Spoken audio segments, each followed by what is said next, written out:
Hello, this video is going to be a quick admin overview on how to modify your brokerage system to match your brokerage's workflow. This is a great video for either first-time users or any admin looking to get a quick refresher on how to do certain processes within your brokerage system. Brokerment is a back-office transaction management software that covers the deal from contract to close. It's designed to be used by agents, admins, and their transaction coordinators. Importantly, Brokerment also integrates with outside vendors like MLSs, CRMs, accounting softwares like QuickBooks, and even Google Drive and Dropbox. One of the most important changes you can make is to go into Settings and into Company Settings. Here, you can upload your brokerage logo, brokerage name, and brokerage address. You can update this information as often as you like, but keep in mind that the name of your brokerage here will appear on any commission disbursement authorization that you create through Brokerment. So it's very important that this information is accurate. The next setting we're going to be covering are the user settings. To create a new user, we'll click on Create User, and our first step will be filling in our required information.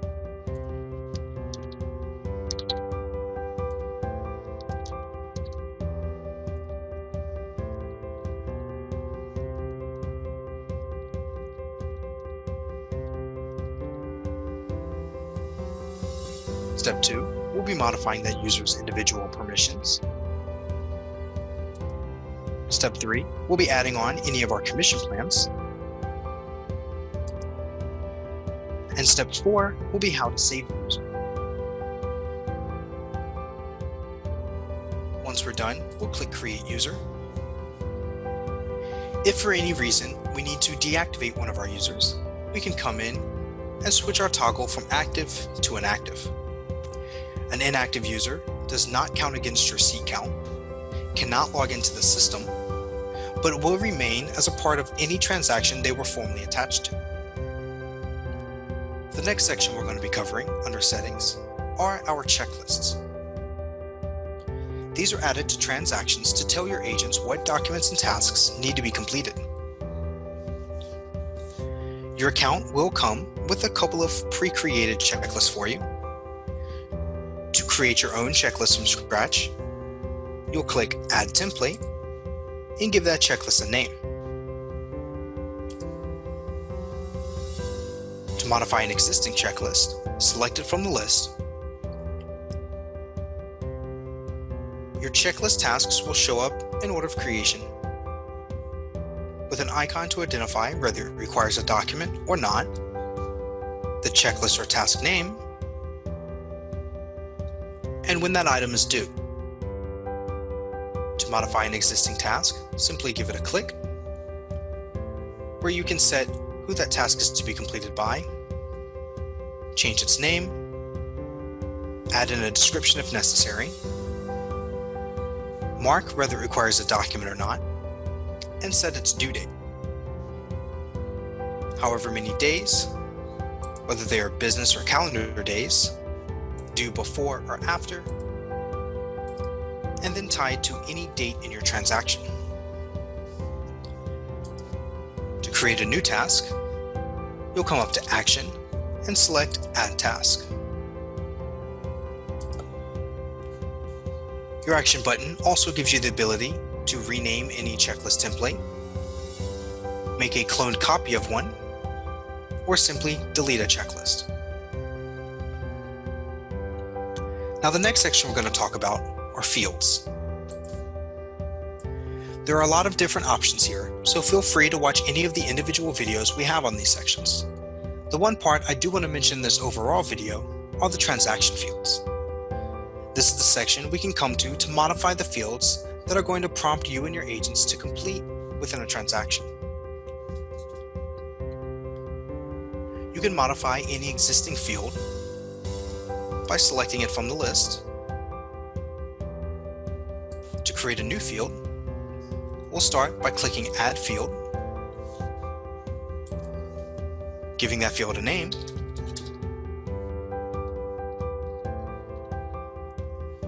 setting what type of field it is. If it's a drop-down, you can add on as many options as you need. and then whether that field is going to be required or not. Under a requirement, we have two options. We can make the field required always, or only when a transaction becomes a certain status. For instance, if it's information we know we're not going to have until a transaction goes pending, it can wait.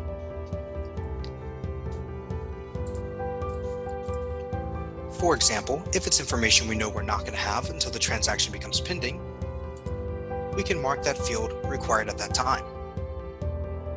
We'll click Save to create that new field, and it will be placed at the bottom of our list. If it's an important field that we'd like to make available a little earlier on in the process, we can reorganize our fields by simply grabbing it and dragging it up our list, and dropping it wherever we like.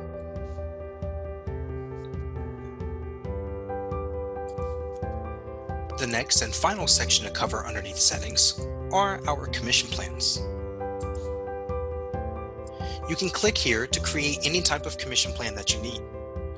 We have everything from simple plans to sliding scale caps that adjust depending on the numbers your agents are bringing in. Now, there are too many details to cover in an overall training like this, so feel free to view our separate article on commission plans. The main piece I want you to know is that to create a new commission plan, we'll start by clicking Add Plan and giving that new plan a name.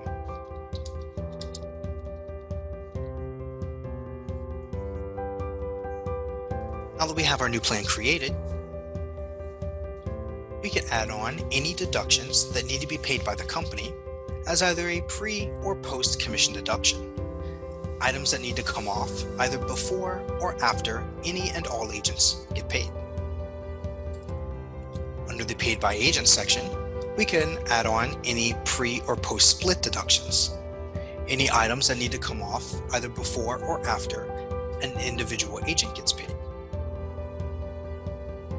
And then by clicking on the split here, we can set how much we're going to be paying to the agent. One thing to keep in mind with the split is that it's always going to be agent facing.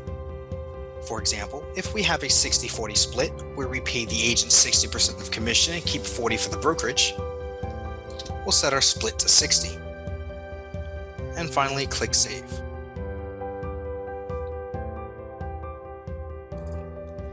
Now that we've created a new commission plan, we can assign it to a user by going back into the User section, selecting our agent, clicking the drop-down for commission plans, and clicking Add Plan. We can add as many commission plans to an agent's profile as necessary. To remove a plan, simply click the X on the far right. The next section I'd like to cover are our notifications. These are all email notifications that the system sends out once certain triggers have been met. The column on the left gives us our notification name, followed by its frequency, whether it's a daily summary email that comes out once a day, or if it's an immediate notification that comes out as soon as the trigger happens. You can turn any of your notifications on or off however you see fit, and if you're not entirely sure what would trigger a notification, like our transaction revoked one for example, simply give it a click, and the top right corner will give us a brief description of those triggers.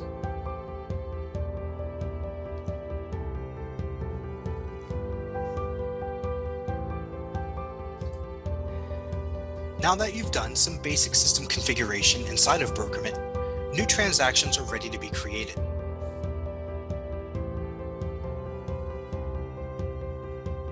Most probably just pass this part of the process on to the agents. However, if you're going to be creating transactions for your agents, or if you just want to have a good understanding of what you will be doing inside the system, action now.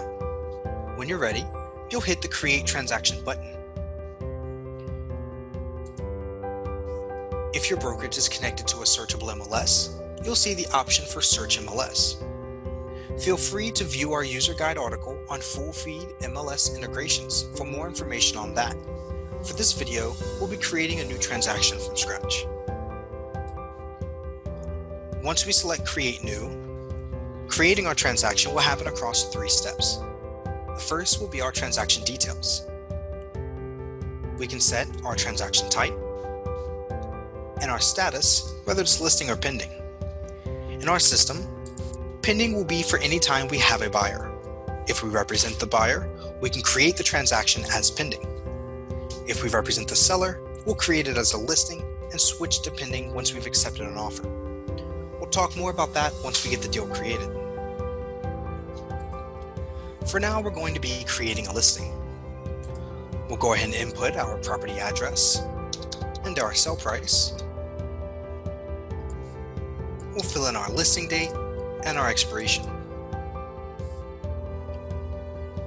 The very bottom here lists out all of our additional fields, which we were just modifying earlier. Once we're done with our transaction details, we'll click Next, and step 2 is going to be Agents and Commissions. The top portion of this is our total gross commission. By definition, this represents how much is going to be available to both sides of the deal. If we know our listing side is getting 3% and our buy side gets 3%, that'd make our total gross here 6. Although it is perfectly fine to track just your own side of the transaction at a minimum. For example, if you represent the buyer and you're not sure what the listing side is getting, you can simply leave this as 3, 0, and 3. Now that we have our percentages in, we'll hit select on the side we're representing. Here, our brokerage is already chosen, so we'll hit save. And now we have a new option that appears, Add Agent/Commission. We'll give that a click, we'll select Add Agent, and we'll add on the individual who's going to be getting paid for this deal.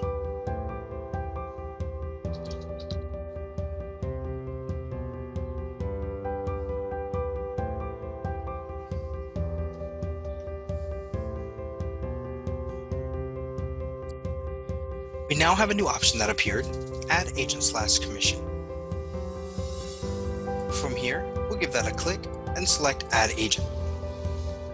Then we'll add on the name of the individual who's going to be getting paid for this deal.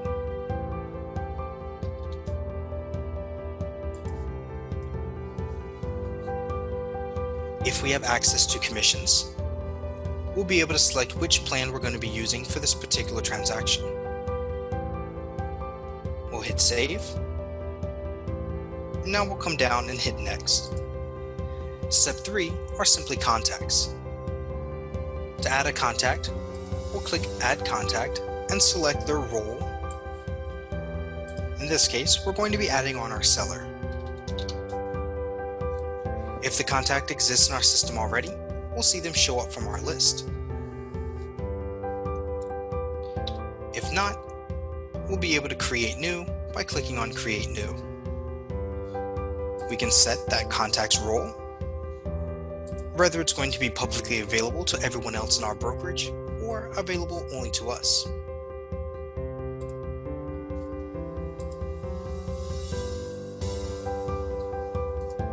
Once we're done with our contacts, we'll click Create. And now we have our transaction. Now that the deal has been created, we need to add on a checklist. Once we click Add, we'll select which template is going to apply to this particular deal. And if we have our due date set, we can see it's bringing over our listing date. If you've set any of those tasks to be completed by anyone other than the transaction owner, you'll now be prompted to fill in who is responsible for completing those items.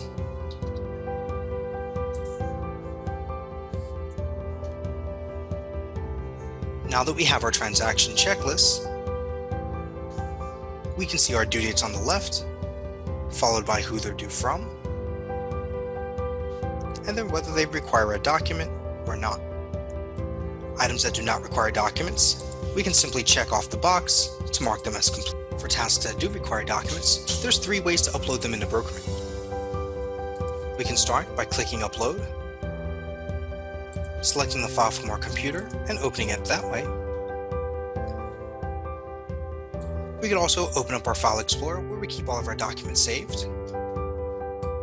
Select any that we need for this particular transaction,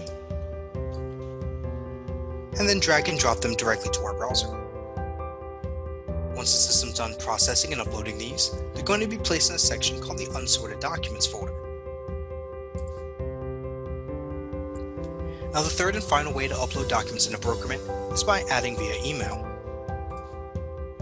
Each transaction that you create within Brokerment comes with its own unique email address. You can CC this on any correspondence with clients, and any documents that are attached to that email will flow directly into our Unsorted. From here, we can e-sign any of these documents, download them to our computer, email them out as a general attachment. We also have the ability to delete, rename any files, merge multiple documents together, or split multi-page documents apart. To merge, we'll select Merge With and add on any additional documents. Give it a new name. And once we click Merge, the system will combine everything together into that single file while leaving the originals in place. To split, we'll select Split from the list. Here, I can say that pages 1 through 4 are going to be an item from my checklist. Once I start typing in any items that match what I'm typing that still require a document will appear. The more I type, the more I narrow down that list. I can say pages 5 and 6 are going to be a survey. As I see, no task currently matches that name I typed in. To create a new task for this document, I can click on New and Save. Lastly, we'll say that pages 7 through 9 are going to be Miscellaneous Documents. If I have files that I do not necessarily need my admins to review, but would like to keep track of them within the transaction, I can have those sorted right back into the Unsorted section. Once I click Split, the system will go ahead and break everything up. Here's the 3 pages we called Miscellaneous, and if I check my documents, I can see the listing agreement we just pushed over, and the survey task we just created. To attach the rest of our documents from our Unsorted section to a checklist task, we'll select Assign To and choose which task that document belongs to. If we need, we can also create a brand new task from here as well.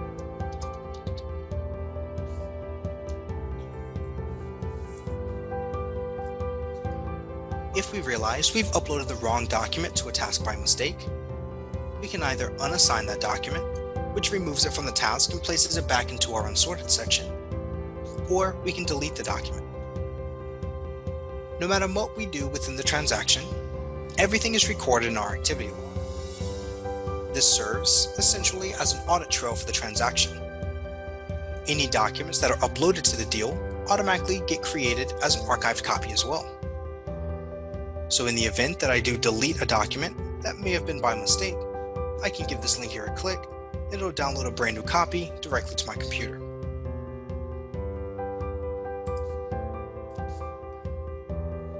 For any of our tasks that we may not actually need the document for on this particular transaction, think lead-based paint disclosures. Instead of uploading a dummy document or trying to delete the task, we can simply come up and mark this task as exempt. An exemption request gets submitted to our admins for approval, and it's always good to leave a comment behind to let them know why we requested that exemption.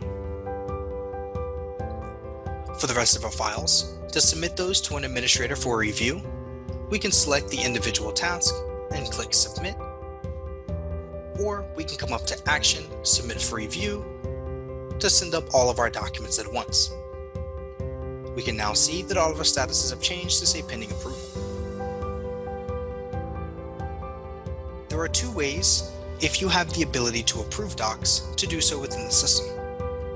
Directly from the transaction, we can click our Review button here, or from our main menu, under To Do, we can come into Approve Docs.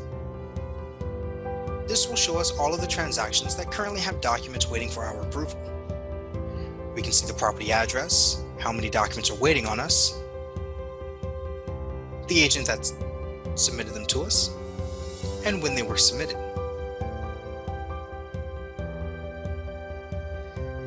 simply give the transaction we'd like to review a click, and the system will take us into that module. From here, we're able to see any comments that were left behind and add any new ones. We have an info tab for general information on the transaction itself, a separate tab for any contacts that have been added to that transaction, and the final one here will give you an overview of the documents inside that transaction, to include what's currently pending review, how many tasks are still missing their documents, how many are still in unsorted. To approve a document, we'll simply click Approve. To reject, we'll click Reject, but the system will require a comment to be left behind to let the agent know why we rejected it.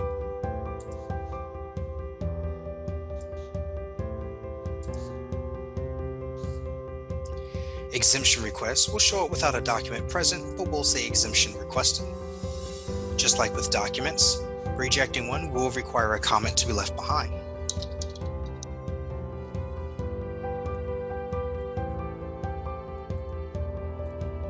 Once we're done with our process, we'll send a notification back out to the agent saying, "Hi, I took a look at this transaction.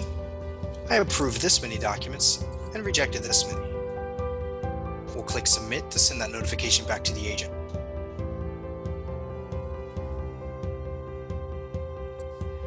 Once we're back in our transaction, if we were to come into Documents, we can see our rejected document has turned bright red to let us know that there's a problem here, and our status is updated to say Rejected. All of our approved items say Approved, and our rejected exemption request allows the upload button to return so the agent can upload the correct file. We're able to click the drop down to see any comments that were left behind for us.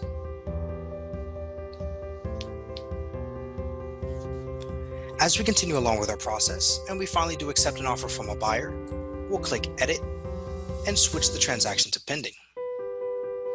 When we do so, the system's going to ask us who represents the buyer, whether it's our own brokerage or another contact we need to enter. Any fields that we made required when pending are now going to prompt to be completed.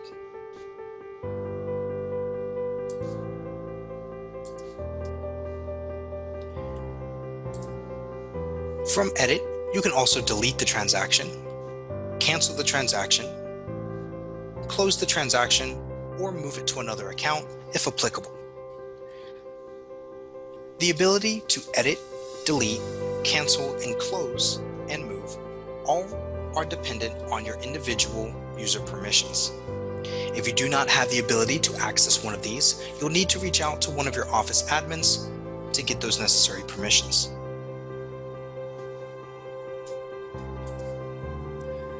Going back to our main menu here, let's take a look at our pipeline. So our pipeline shows us a 6-month overview of all the transactions in our system. The first 2 buckets show you all of your current listing and pending deals,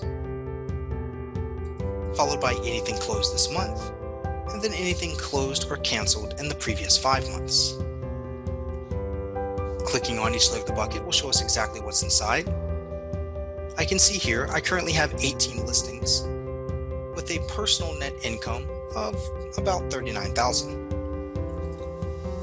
Depending on my level of permissions, by clicking this button in the top right corner, I may also be able to switch to see office income. Switching over, all of our financials will change. And if at any time I want to take a deeper dive into one of these transactions, I can simply give it a click and the system will take me straight to it.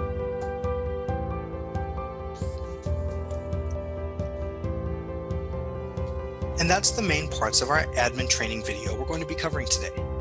If you have any further questions, we encourage you to check out our user guide section by clicking on the Need Help button in the bottom right corner of your screen and going into User Guide. We have many great training videos and articles that cover everything from agent training to more detailed items like splitting documents and even some things we didn't cover in today, like reports. You can also utilize our online chat for quick answers to your questions. Again, by coming to our Need Help button, and this time selecting online chat. Thank you very much for watching, and thank you for your continued business with us. Have a great day.